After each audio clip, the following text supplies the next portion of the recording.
ഇന്ന് ഞാൻ എൻ്റെ വീട്ടിലോട്ടൊന്ന് പോവുകയാണേ. അപ്പോൾ അതേണ്ട ഉച്ചയായപ്പോഴാട്ടോ ഇറങ്ങിയത്. അപ്പോൾ അതേണ്ട കറക്റ്റ് ഉച്ച സമയത്ത് തന്നെ വീട്ടിൽ വന്നിട്ടുണ്ട്. അപ്പോൾ വന്ന് കയറിയപ്പോഴാണ് അച്ഛനും അമ്മയും അറിയുന്നത് പോലും.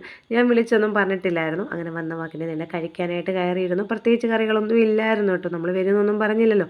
അപ്പോൾ കൊഞ്ച് തീയലായിരുന്നു കേട്ടോ അമ്മ വെച്ചിട്ടുണ്ടായിരുന്നേ. കൊഞ്ച് തീയലും മാന്തൾ വറുത്തതും പിന്നെ മോര് കറി ഉണ്ടായിരുന്നു. അത് ഞാൻ എടുത്തില്ലായിരുന്നു കേട്ടോ.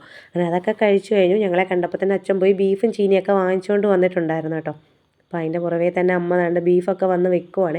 അമ്മ വെച്ചിട്ട് എങ്ങനെ ഉണ്ടെന്ന് അറിയാൻ വേണ്ടി ഞാനും പോയി ഒന്ന് ടേസ്റ്റ് ചെയ്യാനായിട്ട് പോയതാണ്. അപ്പോൾ എൻ്റെ കൈ ഒന്ന് അതിൽ തൊടിയിച്ചെന്നേ ഉള്ളൂ. അപ്പോൾ ഷാൻചേട്ടൻ്റെ ടേസ്റ്റ് എങ്ങനെയാണെന്ന് ചോദിച്ചാൽ പറയാം മസാല കുറവാണെന്ന് പറയും കേട്ടോ. അങ്ങനെ പിന്നെ അതിനകത്ത് തേങ്ങാക്കൊത്ത് കുറവായിരുന്നേ. പിന്നെ ഞാൻ കുറേ തേങ്ങാക്കൊത്തും കൂടെ അരിഞ്ഞിട്ടുണ്ടേ. എനിക്ക് ഇച്ചിരി നീളത്തിൽ തേങ്ങാക്കൊത്ത് കിടക്കുന്നത് ഭയങ്കര ഇഷ്ടമാണ് കേട്ടോ. അപ്പോൾ അത് പച്ചയ്ക്ക് അരിഞ്ഞിട്ടു. അങ്ങനെ വേണം നമ്മുടെ ബീഫ് കറി നല്ല അടിപൊളിയായിട്ട് വന്നിട്ടുണ്ട്. നേരത്തെ അമ്മയാണെങ്കിൽ ഇത്ര എരിവോടൊന്നും വെക്കത്തില്ലായിരുന്നു കേട്ടോ. ഇപ്പോൾ ഷാൻചേട്ടന് നല്ല എരിവോടെ വേണമെന്നും പറഞ്ഞ കേട്ടോ അമ്മ എരിവോടെ ബീഫ് വെച്ചത്. ഞങ്ങൾക്കൊന്നും അധികം എരിവ് വേണ്ടാത്തതുകൊണ്ട് അമ്മ അധികം മുളക് പൊടി ഇടാറേ ഇല്ല കേട്ടോ. പിന്നെ നമ്മൾ തിരിച്ച് രാത്രിയിലാണേ വന്നത്. വന്ന വഴിക്ക് നമ്മൾ നേരെ നാത്തൂൻ്റെ വീട്ടിലോട്ടാണേ വന്നത്.